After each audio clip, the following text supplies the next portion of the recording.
Dans cette vidéo, on va discuter les étapes essentielles dans la production d'une cellule solaire cristalline et on va également discuter la différence entre la cellule monocristalline et la cellule polycristalline.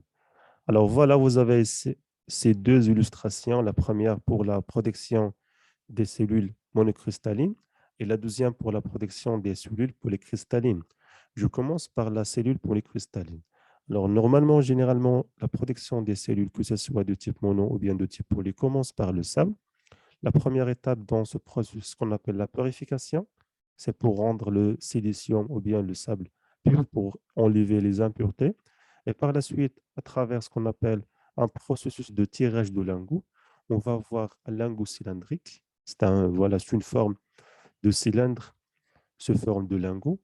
Et par la suite, et à travers le sciage et le découpage en des couches, alors on va avoir des wafers. Alors les wafers, ce sont les couches, les cellules avant le dopage.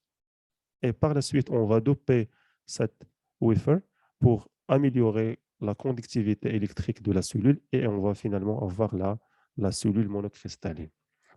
Maintenant, pour la cellule polycristalline. Alors, c'est la même chose, on commence toujours par le sable.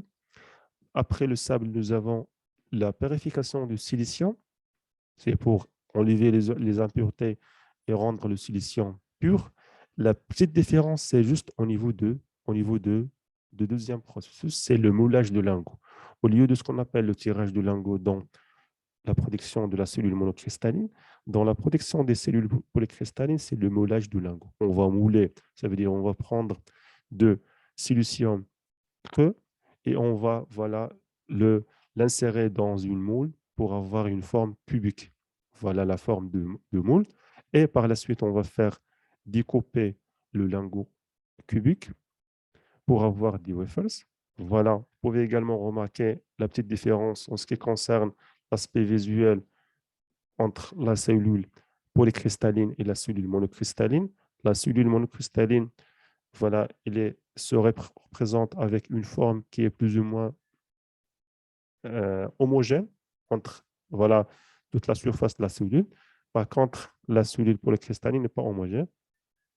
Par la suite, la phase de dopage pour améliorer la conductivité électrique et finalement pour avoir la cellule solaire. Les cellules solaires sont produites voilà, avec du sillage de wafers à partir d'un lingot cylindrique ou bien cubique. Ça dépend du type de technologie. La cellule alors possède une énergie de gap de 1,1 électron-volt lorsqu'on parle de la cellule à base de silicium, que ce soit mono ou bien poly. Les cellules démontrent une meilleure performance dans les conditions STC, ce sont les conditions standards de test pour ces deux technologies. Ce sont les technologies les plus utilisées actuellement dans le marché de photovoltaïque. Et finalement, pour partir d'une cellule à un module, on va connecter l'ensemble de cellules entre eux pour augmenter la tension, bien pour augmenter le courant, et bien évidemment encapsuler ces cellules pour les protéger contre voilà, les impuretés, les intempéries de l'irradiation, la poussière, les fils de vent, etc., parce qu'on appelle les couches d'encapsulation ou bien les couches de protection.